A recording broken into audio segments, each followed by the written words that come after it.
Hey, happy Monday. How was your weekend? We had a pretty eventful weekend. We did Tiffany's party on Saturday, and that was a lot of fun and very loud. I gave her her car, and she was very surprised, and that was a lot of fun. I do have video of the party, but I need to figure out how to edit video, and I need to figure out how to get the video off my camera onto my computer, because it's a new camera and I haven't really had time to mess with it. So I promise, as soon as things calm down around here a little bit, I will get that taken care of, get that posted. Sunday I was really bitchy and cranky, and today I've been kind of bitchy and cranky.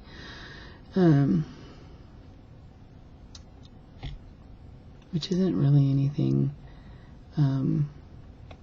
so out of the ordinary for me. But I was talking, well, I'm going to talk about fills a little bit, because I did go have my fill today. I had my 6th or 7th fill today. So I currently have 6.6 cc's in my band, and I have a 10 cc band.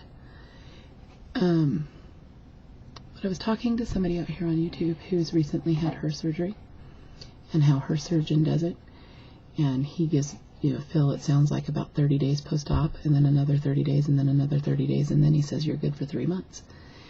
And I was thinking, oh, that so wouldn't work for me.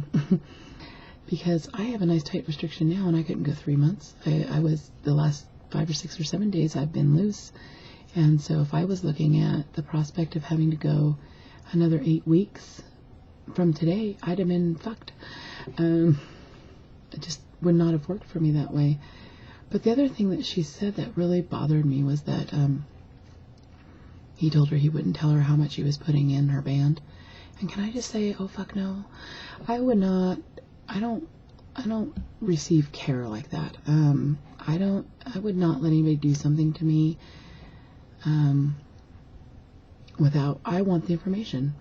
I have a surgeon who is so pro patient and pro health and pro take care of yourself, and this is what you need to know, and so wants you to be involved and understand everything from the mechanics of the band to the emotional side of the band to all of that. I mean, he's just so take control, be in control, know what's happening with your life, with your health. And so to me, to have somebody say to me, well, I'm going to fill it, but I'm going to tell you how much I'm putting in there. Yeah, you're not coming within 10 feet of me. I absolutely couldn't work with somebody like that. And I would not. I wouldn't even try it. But my goodness, more power to those who can.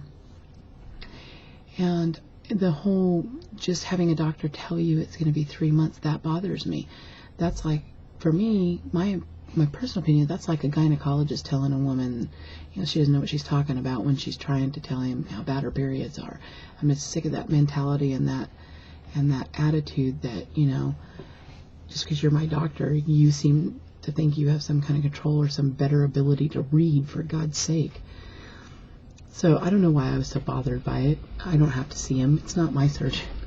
But I think those things are just scary to me, because I think, what if I hadn't found the surgeon that was right for me? Because I really spent some time being thankful today that I've had the time that I've had to get used to this. I can't imagine having this level of restriction back in July. What I can imagine is having this level of restriction back in July and not having had the benefit of all these months of learning how to eat and how it all works, and figuring out that, yeah, I can eat ice cream all damn day and potato chips, and oh, I'm not losing, and look at that. I can see where I totally would have sabotaged that in myself. So for me, having gone a little slower and having a surgeon who kind of errs on the side of caution has been a beautiful thing for me, because the lifestyle change that everybody talks about, that you're supposed to make, that you need to make, has really happened in my world. I'm not lying about that. I'm not exaggerating it. I'm not keeping anything from you. I have done a 360. My attitudes, everything is different. My best friend was here the other night, Daniel, and he was looking in the refrigerator in the pantry, and I think foraging for food, and he was just bewildered, just amazed at, and made a comment that he just could not believe that that was my kitchen anymore, because I have made this commitment, and I'm committed to the change. And I believe that because I've had the time to kind of go slowly and get used to things and really learn how my body reacts to food, what I need, when I need to eat, how much I need to eat, how the band's going to work for me, I really believe that that's made it a lot easier for me to move into that phase of making that change in my life. And on the days when I'm not as committed and I'm not as strong, because I still wrestle just like everybody else, my band is there to catch me when I start to fall, because it won't let me, because no matter what, I can't physically, I can't do it. I won't. I've heard people make comments about, yeah, that hurt, but I did it. Well, I don't understand that mentality. I don't get that at all, because I'm not the kind of person who will just suffer through things for no reason, for the sake of a candy bar or a McDonald's Big Mac. I won't do it, because I prefer to not suffer. Pain is a big issue for me. And I take that feeling, that pain, as a big freaking beacon that I'm not really supposed to have that. And it's generally absolutely accurate. Things like white bread, people shouldn't be eating that. It's not good for you. It provides nothing for you that you need. It's detrimental for you. Well, my band doesn't like it. I take that as a cue that you're not supposed to have that. So I don't understand the purpose or the process behind those who eat and just suffer through the pain of it, because I have some pain sometimes when I'm having some restriction and stuff, and when I talk about that, I'm going to clarify that for you right now.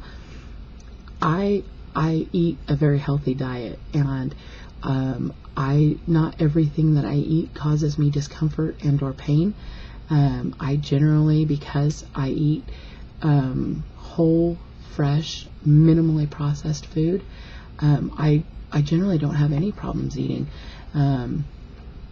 So when I do, and I have the little issues, it's generally because, maybe I'm not getting enough to drink. Maybe it's because I've just had a fill. Maybe I'm trying to eat something I shouldn't be, or that I don't really need. Maybe I'm just having one of those off days, because one day I could eat one thing and the next day I won't. So it just kind of depends. But I've learned to recognize all of that in myself, and I'm aware of where I am every day. And I truly, truly believe that it is, at least in part, because it's been a slower process getting the fills.